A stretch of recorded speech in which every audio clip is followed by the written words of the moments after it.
j'attendrai jusqu'à ce que chante encore avec moi, Elia, Elia, Elia, chante avec moi, Eli, Eli, Elia, Elia, chante-moi, j'attendrai jusqu'à ce que ta gloire descende. Oh, chantons-moi, j'attendrai jusqu'à ce que ta gloire descende. Chantons tous ensemble, Eli, Eli, Elia, Elia, Elia, Elia. Chantons Elia, Elia, Elia, Elia. Chantons-moi, j'attendrai jusqu'à ce que ta gloire descende. Chante encore une fois, moi j'attendrai.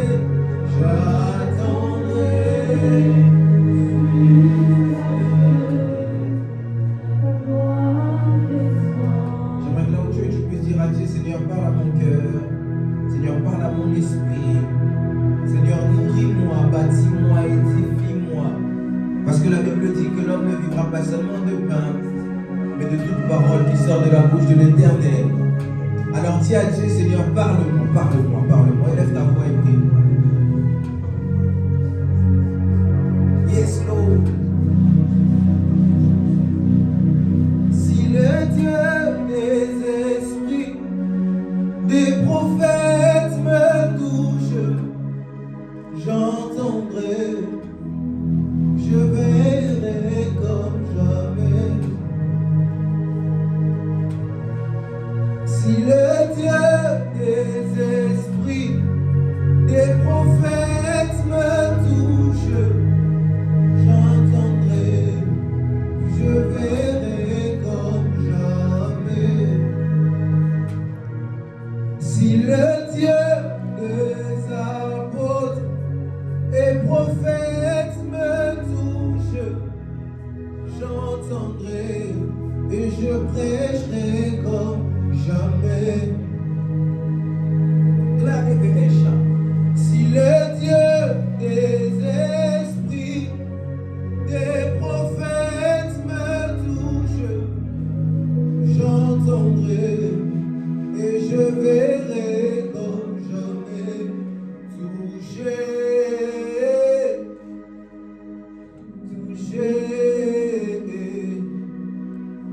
Oh, Saint-Esprit de Dieu, la même mélodie ne bouge pas. Alors je vais prier pour tous. Dieu de gloire, Dieu de toute puissance, merci pour ces merveilleux instants dans ta présence. Je prie au Père que tu puisses toucher tout ton peuple. Je prie au Père que tu puisses visiter ton peuple. Je prie au Père que tu puisses orienter tout ton peuple. Je prie au Père que tu puisses faire du bien à quelqu'un. Que par cette parole tu puisses consoler. Que cette parole puisse orienter, qu'elle puisse édifier et qu'elle puisse glorifier le nom de Jésus. Seigneur, c'est comme ceci que j'ai pris. La Bible dit, c'est poussé par l'Esprit que les hommes ont parlé de ta part. Saint-Esprit de Dieu, pousse-moi. Au nom de Jésus, Amen. Est-ce que quelqu'un peut dire Amen? J'ai raté ton Amen. Est-ce que quelqu'un peut dire Amen? J'ai encore raté ton Amen. Est-ce que quelqu'un peut dire Amen? Est-ce qu'on peut acclamer pour Jésus?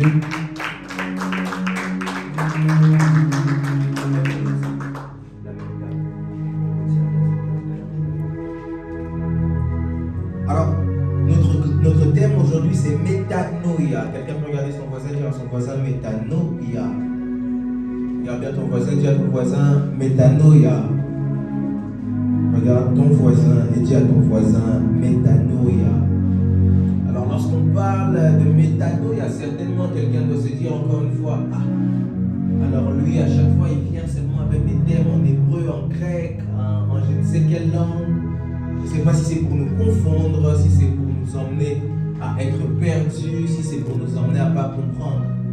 Pourquoi à chaque fois, il ne peut pas prendre un thème juste en français et puis il nous le donne?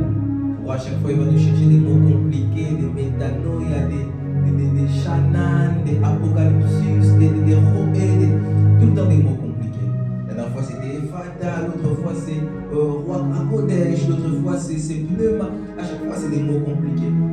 Simplement pour la simple et unique raison que la Bible qu'on lit tous les jours a été premièrement écrite en grec, en hébreu et en araméen. Et parfois pour mieux comprendre le sens d'un texte, pour mieux comprendre le sens d'un mot, il est très essentiel et même primordial que d'aller le chercher dans sa base, dans sa source. Vous savez, lorsque vous voulez comprendre un mot ou même la vie d'un homme, il est très essentiel de comprendre parfois quel est comprendre la raison de nos problèmes ou comprendre comment même parfois être délivré de quelque chose. L'une des choses les plus importantes, c'est d'aller à la source. Quelqu'un peut dire avec moi à la source. Dis-le bien, à la source. Parce que lorsqu'on part à la source, on a la capacité de comprendre plusieurs choses. Et d'ailleurs, j'aimerais encourager quelqu'un en commençant, en disant à quelqu'un, il est important que tu puisses aller à la source de ta vie. Quand je dis à la source de ta vie, cherche à connaître tes racines. Cherche à savoir d'où est-ce que tu viens. Cherche à savoir quelles sont les personnes qui étaient là avant toi. Cherche à connaître l'histoire de ta famille. Cherche à connaître la source des choses. Cherche à connaître beaucoup de choses qui se passent dans nos vies généralement sont le résultat d'une source quelque part, d'une racine. Parce que lorsqu'on parle de source, on parle automatiquement de racine. Lorsqu'on parle de source, on parle automatiquement de là où tout a commencé. Lorsque vous voulez comprendre le monde ou le fonctionnement même du monde, il faut aller au commencement. Lorsque vous voulez comprendre comment est-ce que le monde fonctionne, comment est-ce que Dieu même opère, cherchez à aller au commencement. Aller là où tout a commencé, aller là où tout a débuté. C'est pourquoi même dans la théologie, on a l'habitude de dire que dans l'art de la méditation et de comprendre les textes, il y a quelque chose qu'on appelle, un outil qu'on appelle la loi de la première mention. C'est-à-dire lorsque tu as besoin de comprendre quelque chose dans la Bible, par exemple, tu veux comprendre la foi, tu veux comprendre le prophétique, etc. L'une des choses qu'on nous pousse à faire en théologie, et je vous le donne pour que vous puissiez aussi vous habituer à faire cela, quand vous voulez comprendre un mot, allez toujours à la première mention. C'est ce qu'on appelle la loi de la première mention. La première fois où ce mot a été mentionné, pourquoi est-ce que ce mot a été mentionné? Et lorsque vous allez à la loi de la première mention, vous avez la facilité de savoir beaucoup de choses. Et même d'ailleurs, tous les mots aujourd'hui qu'on définit, ou les noms qu'on peut définir, sont définis par rapport à la loi de la première mention. Toutes les choses qu'on peut dire, on peut les comprendre par rapport à la première fois où ils ont été mentionnés. Parce que la première fois où ils ont été mentionnés, c'est là qu'on a donné la définition de ces choses.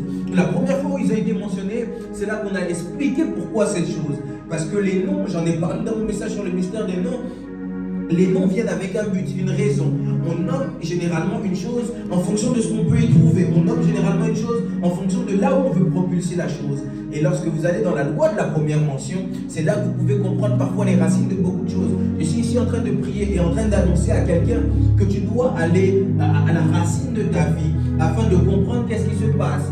Tu dois aller à la racine de ta vie afin de comprendre pourquoi est-ce que tu passes par ce moment. Pourquoi est-ce que tu vis comme ceci? Pourquoi est-ce que tu vis comme cela? Tu dois aller à la racine de ta vie afin de comprendre pourquoi est-ce que ma vie va dans ce sens. À quoi est-ce que je suis appelé? À quoi est-ce que je ne suis pas appelé? Qu'est-ce que je peux faire? Qu'est-ce que je ne peux pas faire? Même en matière de consécration, il est important d'aller à la nature de à la source de sa vie. Écoutez, un homme comme Samson. Samson savait qu'il ne pouvait pas se couper les cheveux parce qu'il y a quelqu'un qui a été capable de l'emmener à la source de sa vie. Là où sa vie a débuté, à la première mention de sa vie. Parce que la première mention de Samson, c'est lorsque Dieu vient parler à sa mère et lui dit, je te donnerai un fils. Mais attention, il ne pourra pas faire ceci, il ne pourra pas faire cela. Mais simplement, si Samson n'avait pas la conscience, je ne sais pas pourquoi le Saint-Esprit m'emmène à parler de ça. Si Samson n'avait pas la conscience, ou il n'avait pas de personnes suffisamment sages afin de lui dire, écoute Samson, lorsque tu es venu pour que tu puisses venir. La première mention de ta vie, c'était telle chose, telle chose. Samson n'aurait certainement pas vécu longtemps avec l'onction, parce que son onction se cachait dans ses cheveux. Simplement, il fallait que quelqu'un puisse lui dire, écoute, à la première mention de ta vie, à la source de ta vie, à la racine de ta vie, lorsque tu as été enraciné dans mon ventre, la chose qui se faisait, c'est qu'on m'avait annoncé telle chose à ton sujet. On m'avait dit que tu ferais telle chose, et on m'avait dit que tu ne pourrais pas faire telle chose. Quelqu'un me suit jusqu'à présent. Je suis en train d'encourager quelqu'un. Va à la première mention de ta vie. Va à la première mention de ta vie. Beaucoup aujourd'hui peuvent se poser beaucoup de questions. Moi, je vais à la première mention de ma vie. Un jour, je me suis posé, j'ai demandé à ma mère, maman, pourquoi est-ce que je m'appelle Chavni? Explique-moi un peu comment est-ce que ça s'est passé. Et ma mère m'a expliqué que mon prénom est l'association du prénom de mon père et du sien. Et plus je grandis, plus on peut se rendre compte que j'ai pris totalement les critères des deux. Totalement les critères des deux. C'est-à-dire, même au niveau de mon caractère, même au niveau de ma façon de faire les choses, j'ai pris totalement les critères des deux. C'est-à-dire, parfois, je me retrouve à faire des choses et je me dis, mais ça, c'est typiquement ce que mon père peut faire. C'est typiquement ce que ma mère peut faire. Et c'est des choses parfois que je ne retrouve pas chez mes frères et sœurs. Pas parce qu'ils n'ont pas ça, pas parce qu'ils n'ont pas le même sang que moi, mais parce qu'à la nature des choses, le nom qu'on m'a donné a emmené deux personnes à se mélanger. Quelqu'un me suit? Je suis en train de pousser quelqu'un à la nature de ces choses. Je vous donne un autre témoignage. Un jour, je me pose et je pose la question au petit frère de mon père. Qu'est-ce que signifie l'Uzala? Et il m'explique que l'Uzala, qui est mon nom de famille, c'est un oiseau. C'est un petit oiseau qui généralement part loin des siens. Et lorsqu'il part loin des siens, il part récupérer des choses qu'il ramène près des siens. Et lorsqu'on analyse ma vie, je me rends compte que pour que je puisse entrer pleinement dans le service dans lequel j'étais, il a fallu un moment que je puisse me détacher d'Orléans, afin que Dieu puisse me ramener à Orléans, afin d'emmener ce que j'ai pu voir ailleurs. Quelqu'un est en train de me suivre ici? J'étais en train d'encourager quelqu'un à aller à la source de sa vie, d'aller voir qu'est-ce qu'il y a au-dedans de lui, d'aller puiser. Quelqu'un me suit? La source de ta vie sont tes fondements. La source de ta vie, c'est ta base. Mais là n'est pas mon message. J'étais simplement en train d'expliquer pourquoi métanoïa. Alors pourquoi métanoïa? Parce que simplement ce mot grec me permet de mieux expliquer ce que je veux expliquer. Me permet de mieux définir ce que je veux définir. Me permet de mieux atteindre les buts que Dieu me donne par ce message. Alors lorsqu'on parle de métanoïa, c'est un mot grec qui signifie simplement se donner une norme de conduite différente, supposée être meilleure. Regarde ton voisin, dis à ton voisin, une nouvelle norme de conduite supposée être meilleure. Métanoïa signifie également changement de mentalité et d'intention. Quelqu'un peut regarder son voisin et dire la mentalité et les intentions. Métanoïa signifie encore tristesse qu'on éprouve lorsqu'on commet des péchés et la douleur d'avoir offensé Dieu, ou encore simplement le fait de se repentir. Regarde ton voisin et dis à ton voisin repentance.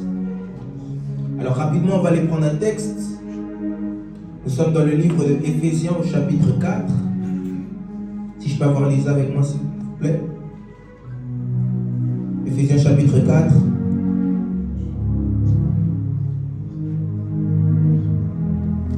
Éphésiens chapitre 4 du verset 17 au verset 24. Éphésiens chapitre 4 verset 17 au verset 24. Éphésiens chapitre 4. Là où tu es, tu peux prendre aussi ta Bible et tu peux te tenir debout en respect des Écritures. Lorsqu'on parle des Saintes Écritures, on parle de la parole de Dieu. Lorsqu'on parle de la parole de Dieu, on parle de lui-même Dieu. Parce que la Bible dit au commencement, Dieu était avec la parole était avec lui et il était la parole. Quelqu'un me suit? Éphésiens chapitre 4,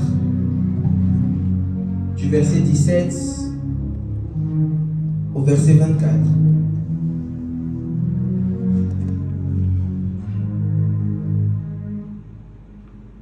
On peut y aller. Amen. Je lis la parole de Dieu. Amen. Voici donc ce que je dis et ce que je déclare dans le Seigneur. C'est que vous ne devez plus marcher comme les païens qui marchent selon la vanité de leurs pensées. Ils ont l'intelligence obscurcie. Ils sont étrangers à la vie de Dieu, à cause de l'ignorance qui est en eux, à cause de l'endurcissement de leur cœur.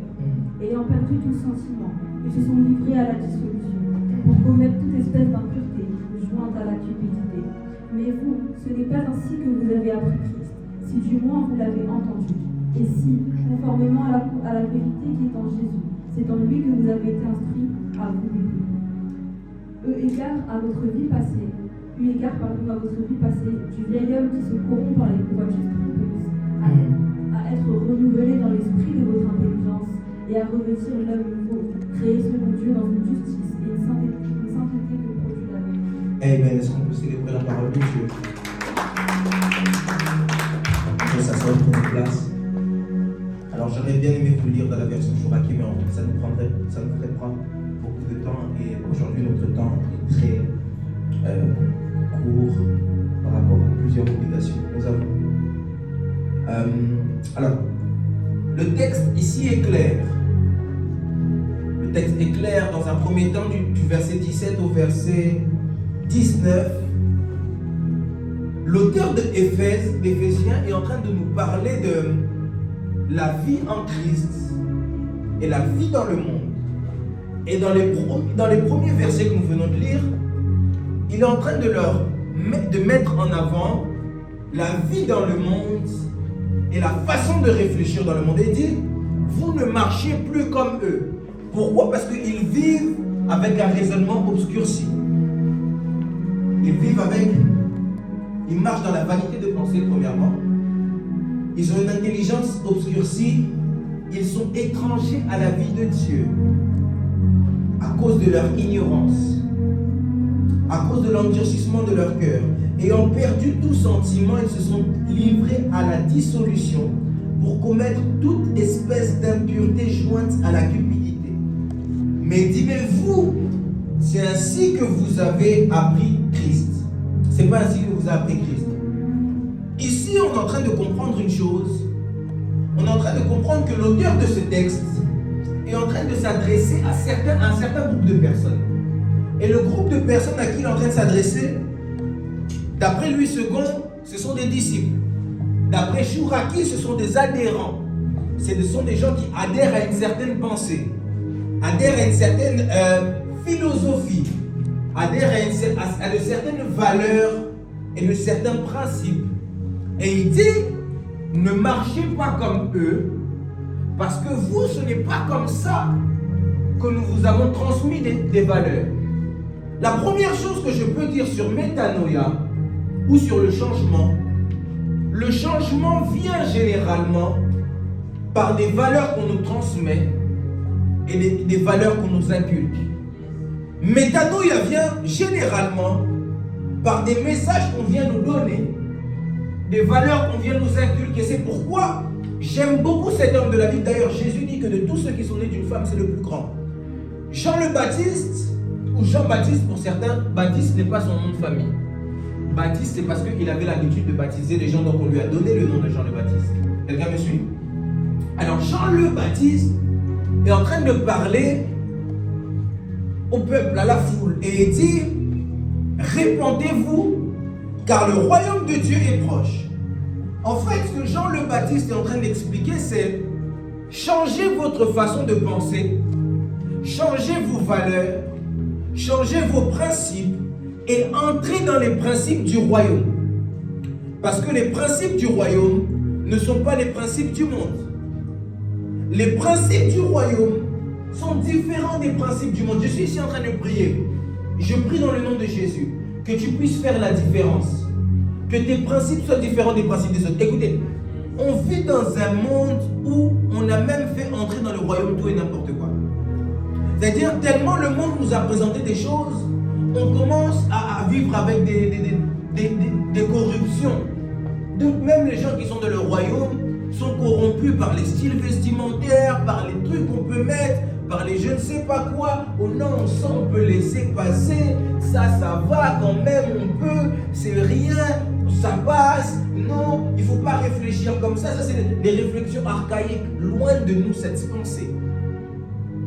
Dans le royaume, il n'y a pas de réflexion archaïque. dans le royaume, le principe du royaume, c'est le principe du royaume. Les valeurs du royaume sont les valeurs du royaume. Ce qui est nommé comme impudique dans le royaume, même en 2060, ça sera impudique. C'est simplement les hommes qui se conforment au siècle présent. C'est pourquoi la Bible dit, ne vous conformez pas au siècle présent, mais soyez renouvelés. Parce que le renouvellement et métanoïa, c'est quelque chose qui doit avoir lieu chaque jour de notre vie. Chaque jour de notre vie, nous devons voir là où nous sommes bien, là où nous ne sommes pas bien, et changer notre conduite afin d'avoir une vie. La Bible dit, la définition de métanoïa dit quoi? Meilleure.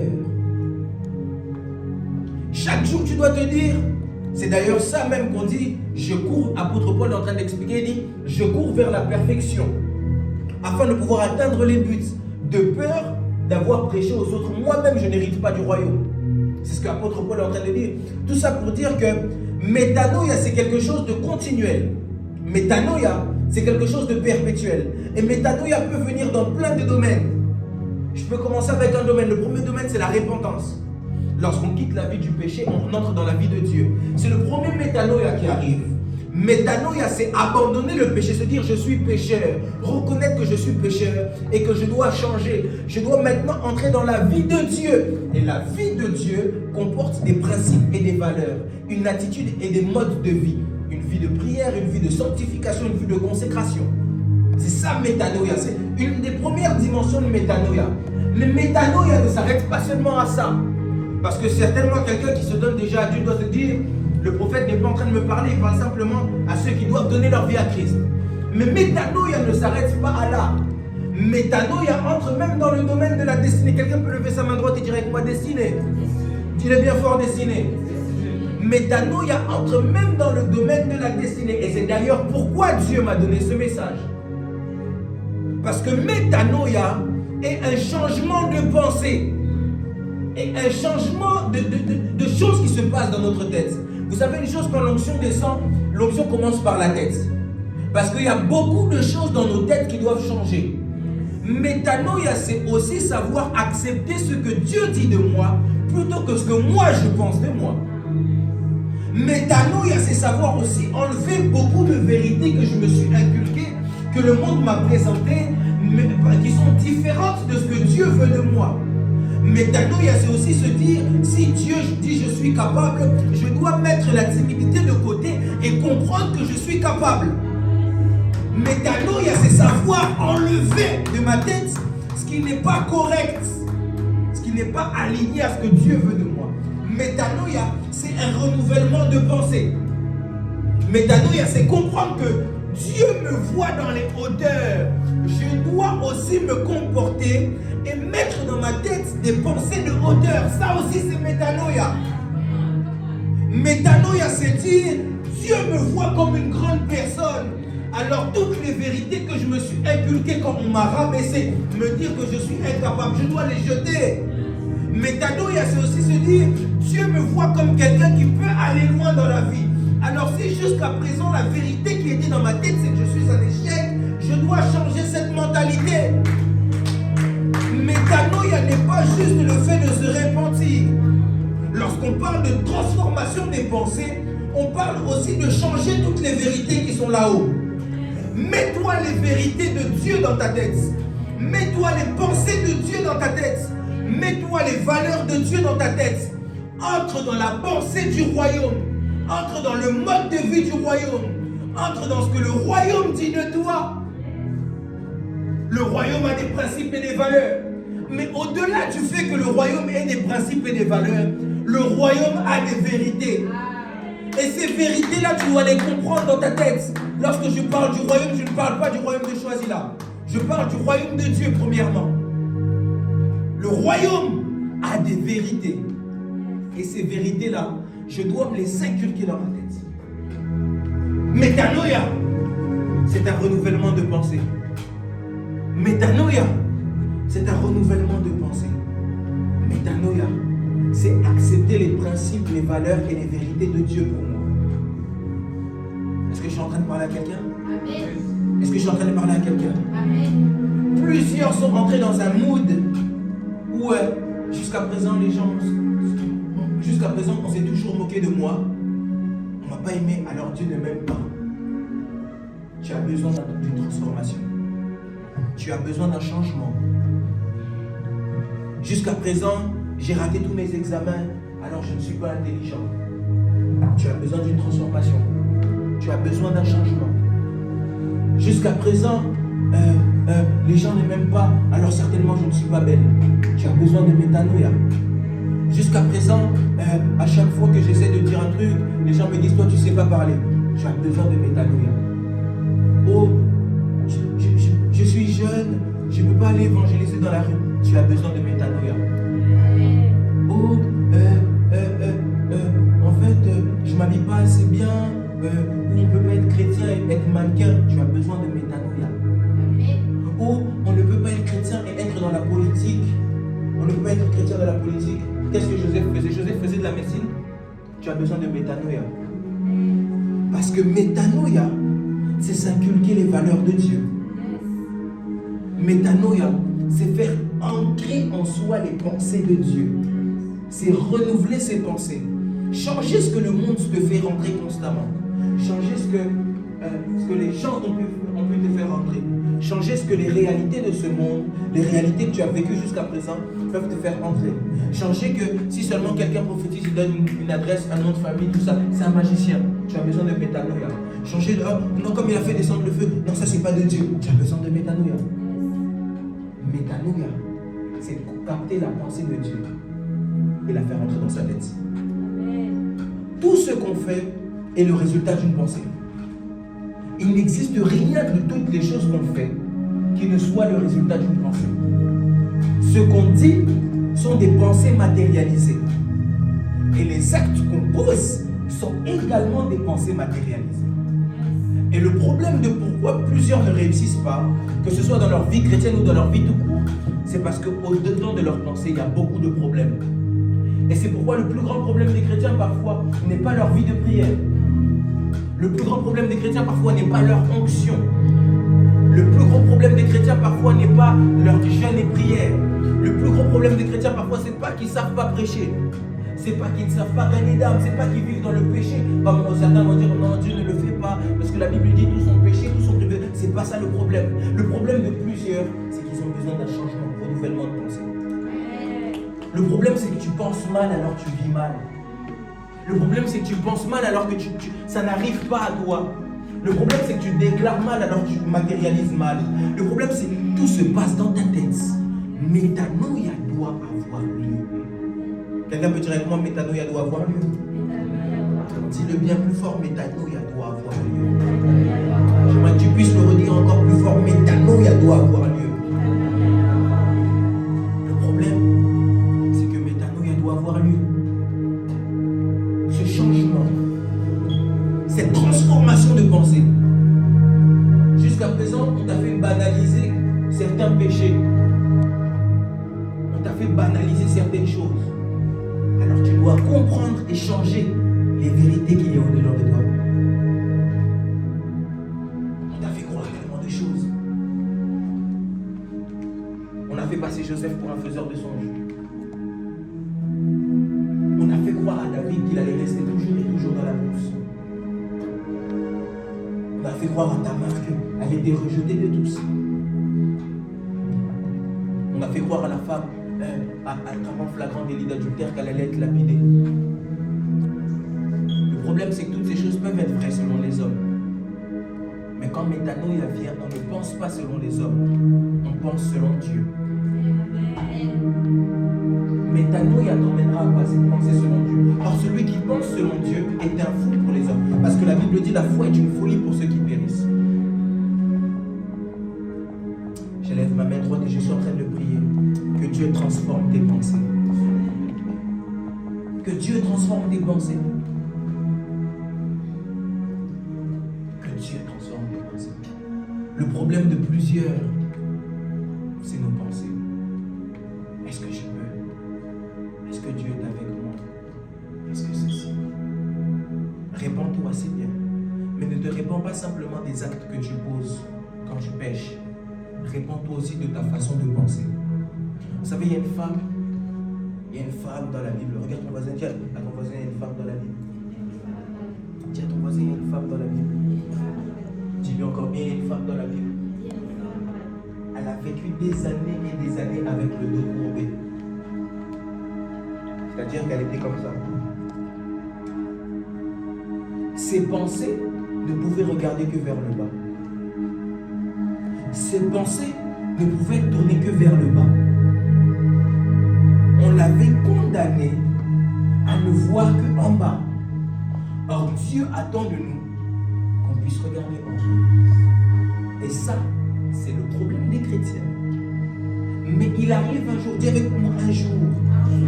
Il arrive un jour où un homme qu'on appelle Jésus-Christ de Nazareth passe par là, afin que métanoïa ait lieu, qu'une transformation ait lieu, qu'un changement de système ait lieu, qu'un changement de vie ait lieu. Et il lui dit, redresse-toi. Et il prie pour elle, elle est redressée.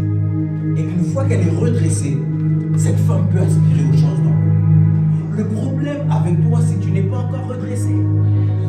Je suis en train de prier ici et je le déclare sur plusieurs. Qu'en cet après-midi, que Dieu te redresse afin que tu regardes en haut. Écoutez, la Bible dit tu seras la tête et non la queue. Le premier et non le dernier. Je suis en train de déclarer que partout où on te cherche, que tu sois le premier. Sois le premier dans tes entreprises, sois le premier à l'école, sois le premier au travail, sois le premier dans les idées. Je suis en train de prier que Dieu te donne des idées d'entreprise qui feront de toi un homme plus grand que Amazon. J'ai raté le amen de quelqu'un. Je pensais que j'étais en train de parler à quelqu'un qui pouvait devenir plus grand que H&M, plus grand que Zara, plus grand que Louis Vuitton. Je suis en train de déclarer à plusieurs, le temps vient où métanoïa doit arriver chez les chrétiens. Que les chrétiens entrent dans la mode, pas pour écrire Jesus seulement, mais pour gagner la mode. Que les chrétiens entrent dans la mode, pas pour écrire simplement Gold Cheat, mais pour gagner la mode. Que les chrétiens entrent dans la politique, pas simplement pour crier Jésus partout, mais qu'ils soient comme des Joseph qui gouvernent des pays étrangers. Je ne sais pas à qui je suis en train de parler, mais je déclare sur toi que tu puisses être le prochain président. Je rentre le amen de quelqu'un. Je suis en train de dire que Dieu t'emmène dans les hauteurs parce que tu vas commencer à penser haut. Que Dieu t'emmène dans les hauteurs parce que tu vas commencer à regarder en haut. Que Dieu t'emmène dans les hauteurs. Que tu sois celui qui gère l'île de France. Que tu sois celui qui gère la France. Que tu sois à la tête de l'Union européenne. Que tu sois même à la tête de l'ONU. Je suis en train de déclarer à quelqu'un, et je déclare sur la vie de quelqu'un que métanoïa ait lieu. Le problème des chrétiens.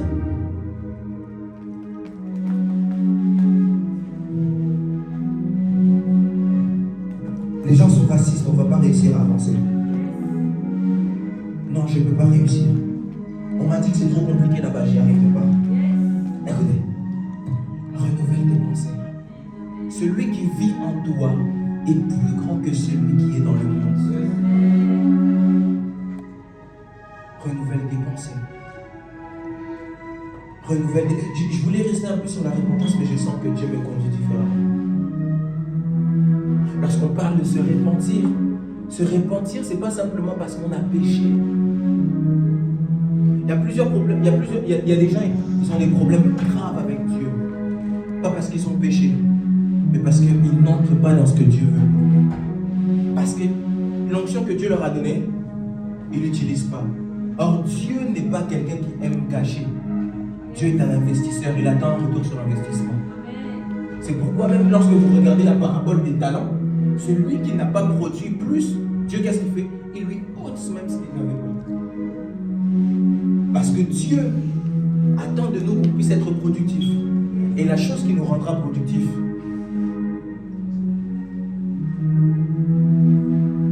parfois certaines personnes cherchent l'onction dans les mains, alors que l'onction est dans la tête.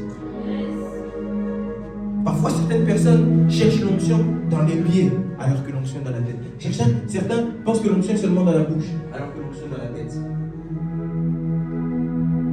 Remarquez même pour que les prophètes puissent commencer à prophétiser, certains disent la main de l'Éternel fut sur moi.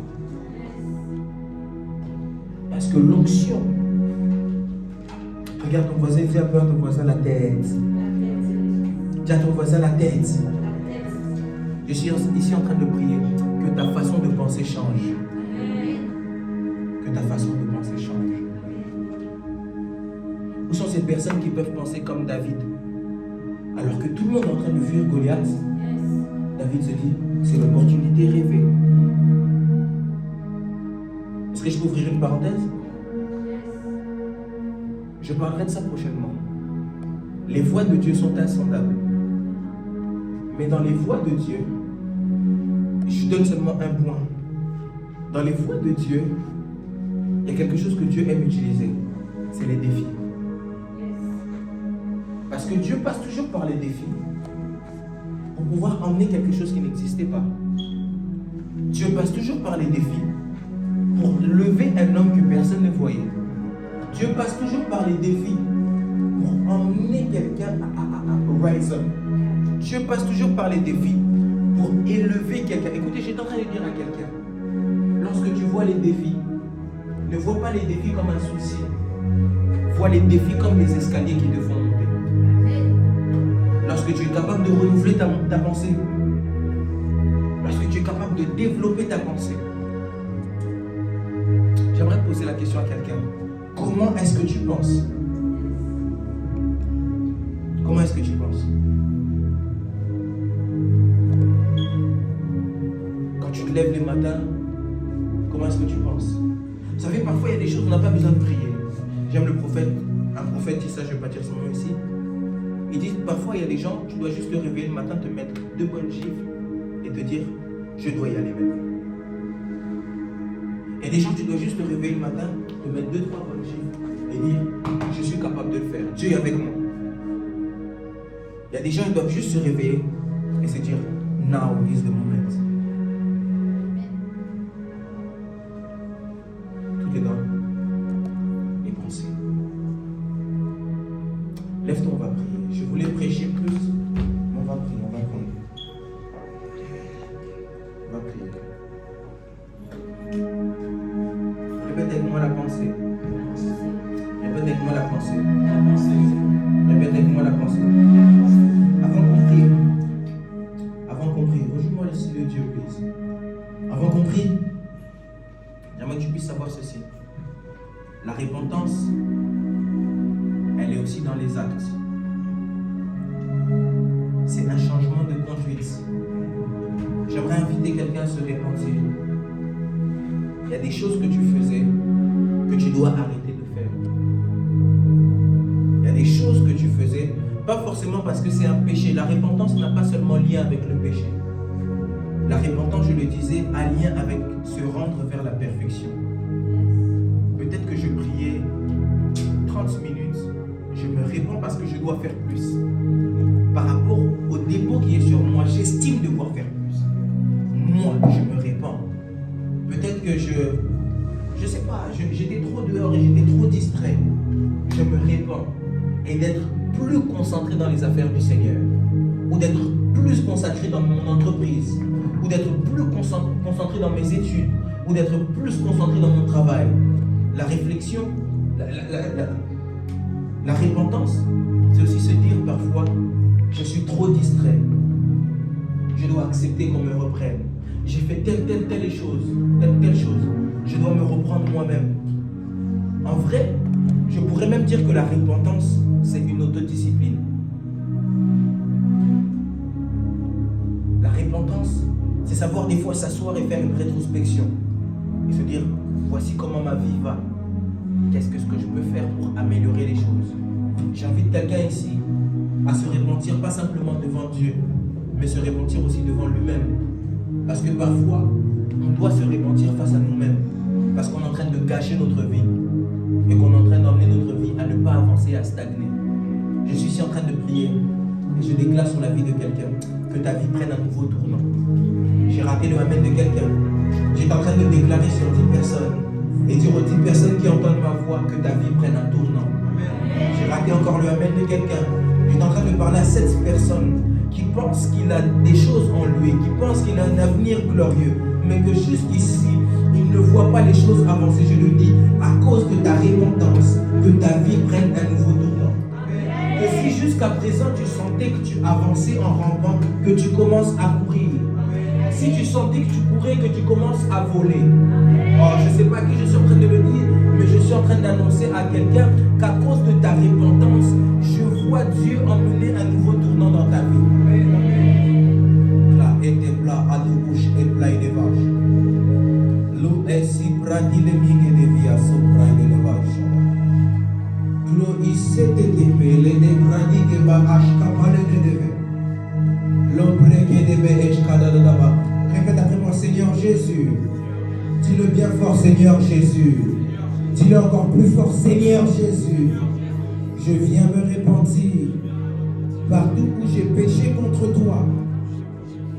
Quand j'ai péché contre moi, renouvelle ma pensée, renouvelle ma conduite, qu'un changement ait lieu afin que je puisse avancer différemment, afin que l'avenir soit meilleur, afin que l'avenir soit plus glorieux. Élève ta voix, commence à prier. Élève ta voix, commence à prier. Et kaladabaya shadadadaba. Ecclési brontilemi si falege esh et palidebe. L'oubra qui te palege ya shadadadaba. Si le Saint-Esprit des prophètes me touche, j'entendrai, je verrai comme jamais. Élève ta voix et prie, prie, prie Dieu, prie Dieu, prie Dieu, prie Dieu. Prie Dieu, prie Dieu, prie Dieu, prie Dieu. Loka palada brakilema aide kando lugish ebra. Louche kapale de brakile balabaya. Seigneur, aide-moi à prier plus. Aide-moi à être plus discipliné. Aide-moi à être plus concentré.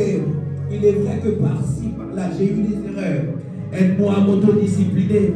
Seigneur, emmène-moi dans métanoïa. Que la transformation ait lieu. Que la transformation ait lieu. Que je passe d'une personne informe et vide à un homme accompli, en une femme accomplie. Que quelqu'un puisse prier. Que quelqu'un puisse prier. Qu'on les mailles ange quand elle est débat. L'obra qui l'équiche quand parle de bébé ainsi caille de roche. Les produits l'équiche quand indimandus et produits qui fassent des bébés. Au capale de bébé. Scopale di via, soltanto le beghe le bradi a scopale di via sole. Malada bacchia scopale di fessi delle via. Uscitale di te fessi capali ad usce. Lo pratica scopa, lo scepale di via. O touche, touche, o touche.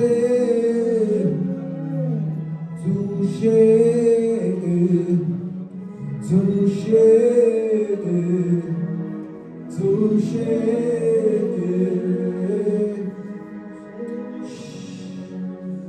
Écoute-moi, je vais prier pour toi. Les capales des villages, il nous reste 10 minutes du culte. J'aimerais prier pour toi simplement. Là où tu es, garde les mains levées vers le ciel. J'encourage encore une fois quelqu'un à ce que sa vie change. Toujours le même du pays. J'encourage quelqu'un que sa vie change, que sa vie soit transformée, que sa vie soit différente à tout jamais. Amen. Je vais prier pour toi. Dieu Tout-Puissant, je sais que tu peux changer un homme, que tu peux visiter celui qui te cherche. Aide-nous dans ce processus. Je sais que tu donnes la vitesse, mais que tu n'enlèves pas le processus. Je sais que tu donnes la vitesse, mais que tu ne donnes pas le raccourci.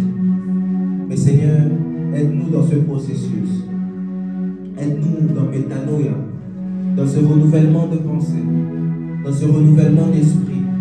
Aide-nous à faire asseoir tes valeurs dans nos pensées, à faire asseoir tes principes dans nos pensées, à ôter de nos pensées tout ce que les réalités ont pu nous imposer, tout ce que les réalités et le monde a pu nous faire croire que nous ne pouvons pas avancer, que nous ne sommes rien, que nous sommes incapables, que nous devons pécher, qu'il est difficile d'être jeune et chrétien, qu'il est impossible dans ce temps de ne pas pécher. Seigneur, mets en nous ta pensée à toi, ta pensée à toi, en fonction de notre vie quotidienne et de nos destinées respectives.